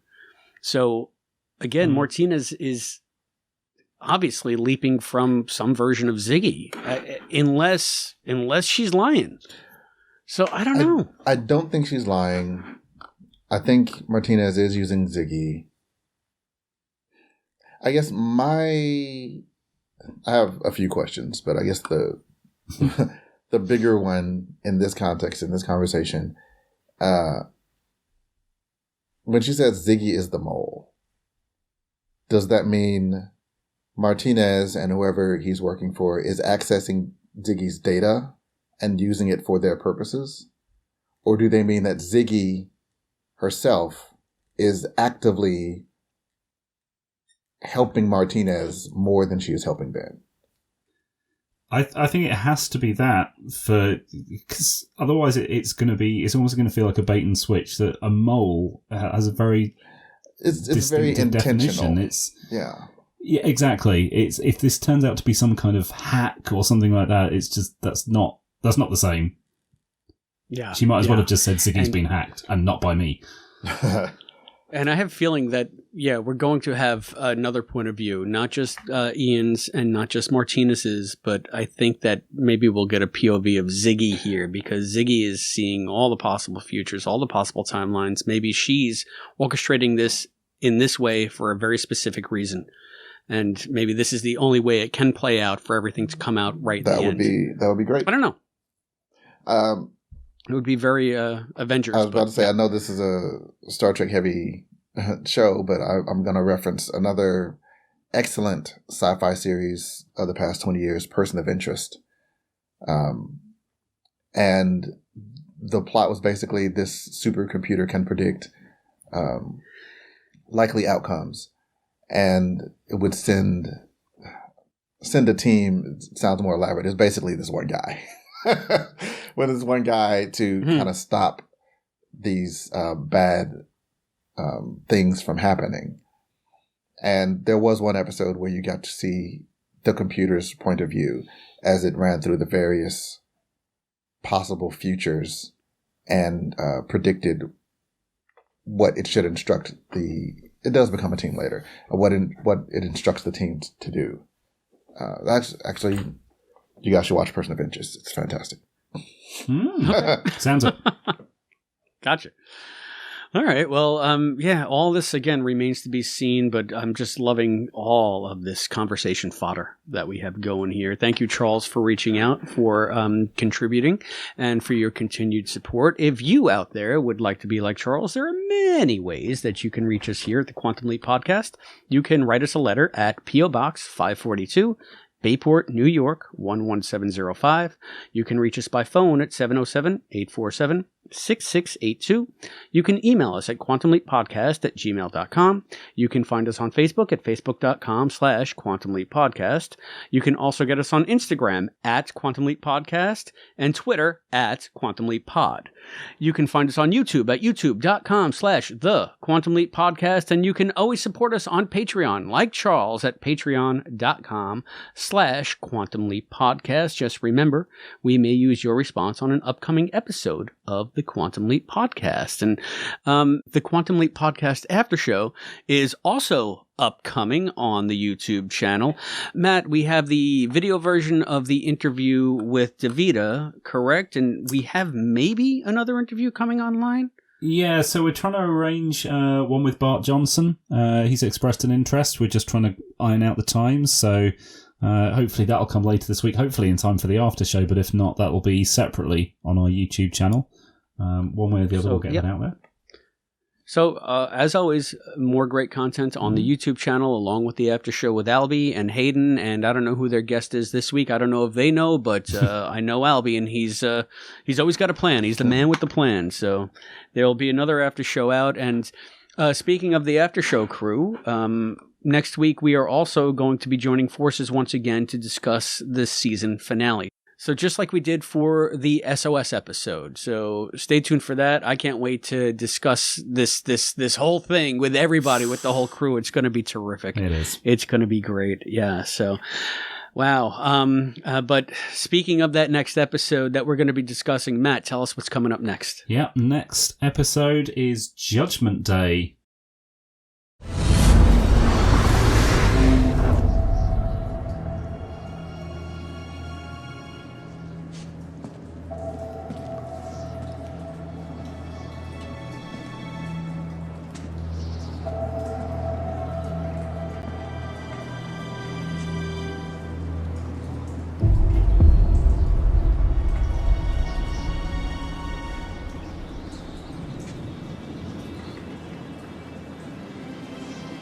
Snowing.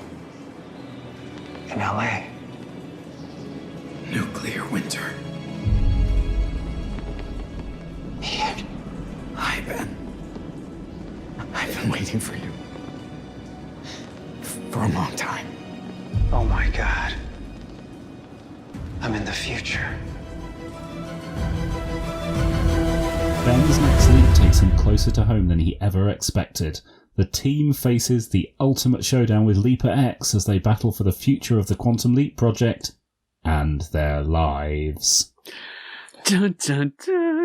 Dun, dun, dun, dun. Oh, I can't wait. Yeah. So, well, John, thank you so much for joining us on this episode. It was great to finally have you on the show proper for an episode discussion and not just for your acting abilities. Again, go back and listen to that Leap Day special. Air quotes on acting, but sure. Yeah. Please, once again, tell everybody where they can find you. You can do a search in your podcatcher or just on Google for Captain Game Show. Game Show is one word. It is a trivia wordplay podcast on the Infinite Potato Alliance podcast network. Again, Chris is a regular guest.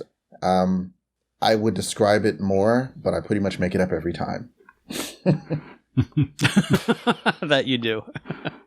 And it's always a good time. So yeah, everybody check out John's show. Check out our show next week. I can't wait to talk to you all about this final episode of the first season of the freaking Quantum Leap reboot. Mind blown. Until then, I have been Christopher DeFilippis. I've been Matt Dale. And I've been a very grateful to participate, John Irons. And we'll see you next time in the future. Thank you for joining us for this episode of the Quantum Leap podcast, hosted by Allison, Matt, and Chris, with voice talent and contributions from Hayden McQueenie and Zoe Dean. To support the show, please go to patreon.com/Quantum Leap podcast. The executive producer of the Quantum Leap podcast is Albert Burge. Christopher DeFilippis and Hayden McQueenie are the co-executive producers. Special thanks to our producers, Harold Sullivan, Glenda Palma, Chris, aka Brackmang, Mike Covert, Jeff Kiska, Craig Riedler, Cosplay Dad, Charles Allen Gossard, and Morgan Felden. The thoughts expressed on this podcast are those of the individual and do not necessarily represent those of the Quantum Leap podcast, its partners, or affiliates.